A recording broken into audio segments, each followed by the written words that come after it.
नमस्कार मंडळी. आजचा विषय थोडा धक्कादायक आहे, थोडा लाजिरवाणा आहे, थोडा मजेशीर आहे आणि थोडा असा आहे की हा व्हिडिओ बघताना अनेक जण म्हणतील, "अरे बापरे, तुम्हाला हा विषय आत्ताच चव्हाट्यावर आणायचा होता का?" हो, आज आपण बोलणार आहोत ज्येष्ठ नागरिकांच्या अफेअर्स बद्दल. आता काही जण लगेच कपाळावर हात मारतील. "काय हे या वयात?" काही जण हसतील.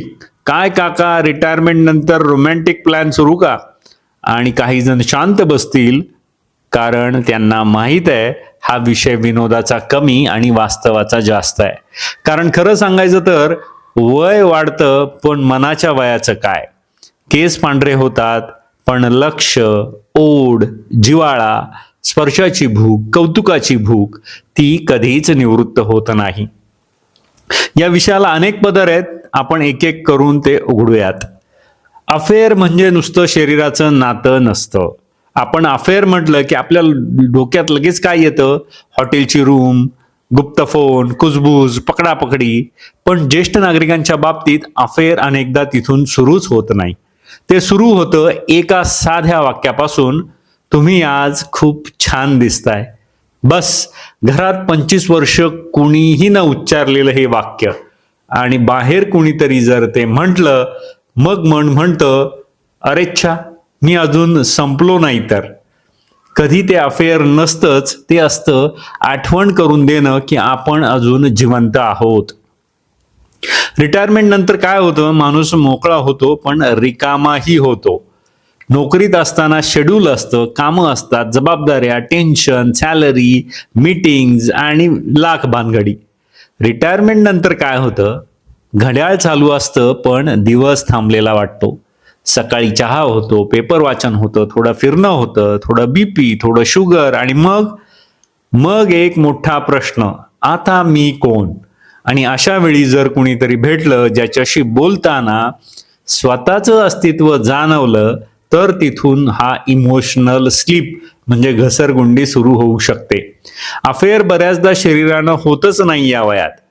तो आधी होतो रिकामा वेळ आणि रिकाम्या मनाच्या संगनमतानं. लग्न टिकलेलं असतं, पण संवाद कधीच मेलेला असतो. हा भाग सगळ्यात महत्वाचा आहे.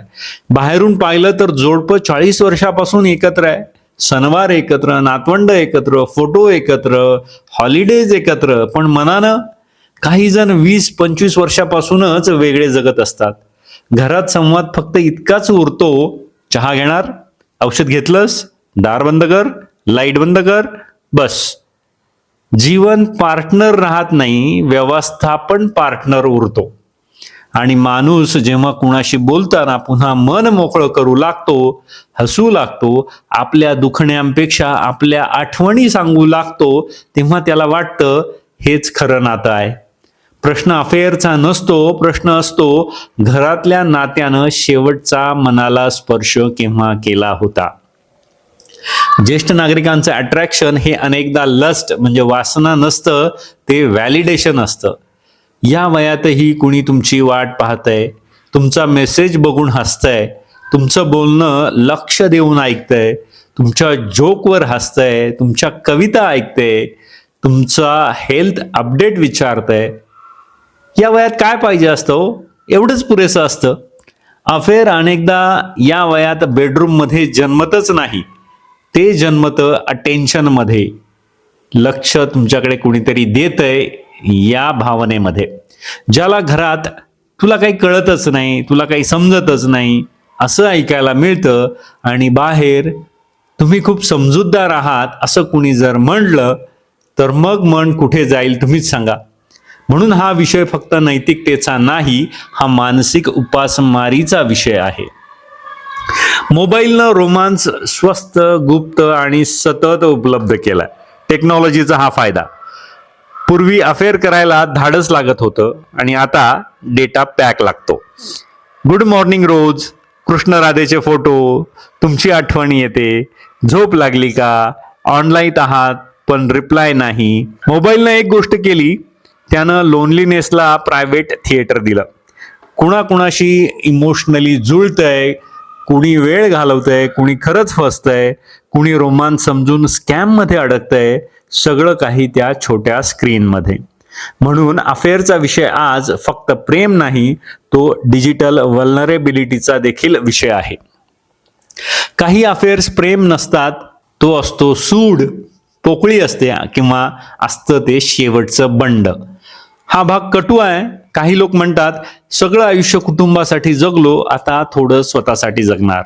हे ऐकायला रोमॅन्टिक वाटतं, पण आत खोलवर काय असतं? कधी दडपलेला राग, कधी न मिळालेलं प्रेम, कधी आयुष्यभर न व्यक्त केलेली इच्छा, कधी आपल्याच पार्टनर बद्दलचा दुरावा, कधी स्वतःच्या वृद्धत्वावरचा संताप. म्हणजे अफेअर हा कधी कधी प्रेमाचा विजय नसतो, तो असतो अपूर्ण आयुष्याला किंवा अपूर्ण आयुष्याचा उशिरा नोंदवलेला प्रोटेस्ट. पण सगळं इनोसंट नसतं, याचं डॅमेज किंवा नुकसान पण खूप मोठं असू शकतं.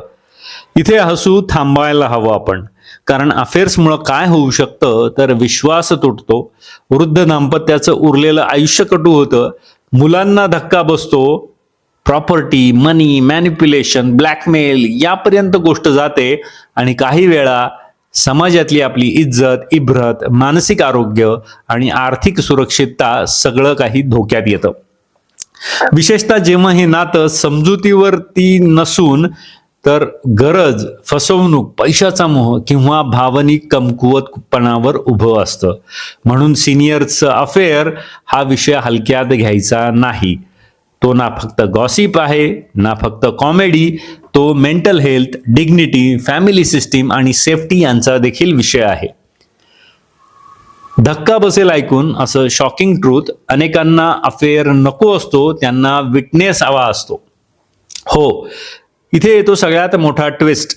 अनेक ज्येष्ठ नागरिकांना अफेअर नकोच असतं, त्यांना हवं असतं कोणीतरी त्यांचं ऐकणार, कोणीतरी त्यांना पाहणार, कोणीतरी त्यांच्यात अजूनही माणूस शिल्लक आहे हे मान्य करणार. त्यांना शरीर नको असतं, त्यांना साक्षीदार हवा असतो, त्यांच्या उरलेल्या आयुष्याचा, त्यांच्या आठवणींचा, त्यांच्या वेदनांचा, त्यांच्या उशिरा उमललेल्या भावनांचा. अरे किती लोक वृद्धापकाळात अफेअर करत नाही, ते फक्त कुणाच्या तरी उपस्थितीत जिवंत वाटू लागतात. आता उपाय काय?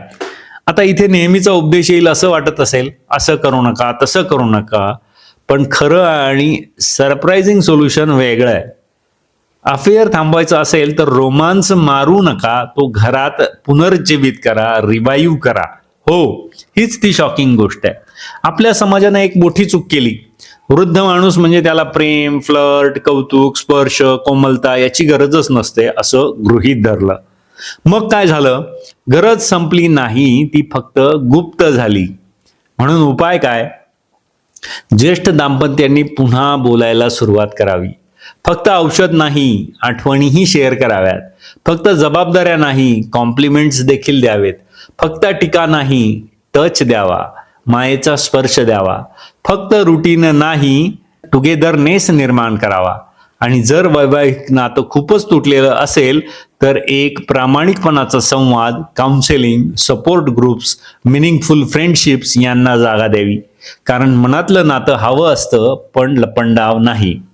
मित्रांनो, ज्येष्ठ नागरिकांचे अफेअर्स हा विषय ऐकायला मसालेदार आहे, पण तो आतून फार वेदनादायक आहे. तो आपल्याला सांगतो वृद्धापकाळात शरीर कमकुवत होतं, पण भावना मरत नाहीत. सवयी बदलतात, पण जिव्हाळ्याची भूक संपत नाही.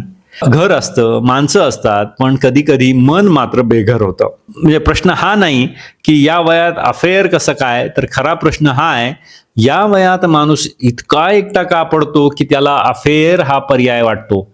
आणि याचं उत्तर जर आपण समजून घेतलं तर कदाचित अनेक अफेअर्स थांबतील. पण त्याहून महत्वाचं, अनेक नाती पुन्हा जिवंत होतील. कारण वृद्धापकाळात सर्वात मोठी गरज औषधांची नसते, तर कुणीतरी प्रेमानं म्हणण्याची असते की मी आहे अजूनही तुझ्यासाठी. मंडळी, हा व्हिडिओ तुम्हाला आवडला असल्यास, या व्हिडिओतला विषय तुम्हाला आवडला असल्यास नक्की लाईक करा, तो जास्तीत जास्त शेअर करा. तुमची काही प्रतिक्रिया, प्रतिसाद असेल तर कमेंट करून आवर्जून सांगा. आणि गोल्ड एज ज्ञान या चॅनलवर नवीन असाल तर या चॅनलला सबस्क्राईब करायला विसरू नका. धन्यवाद.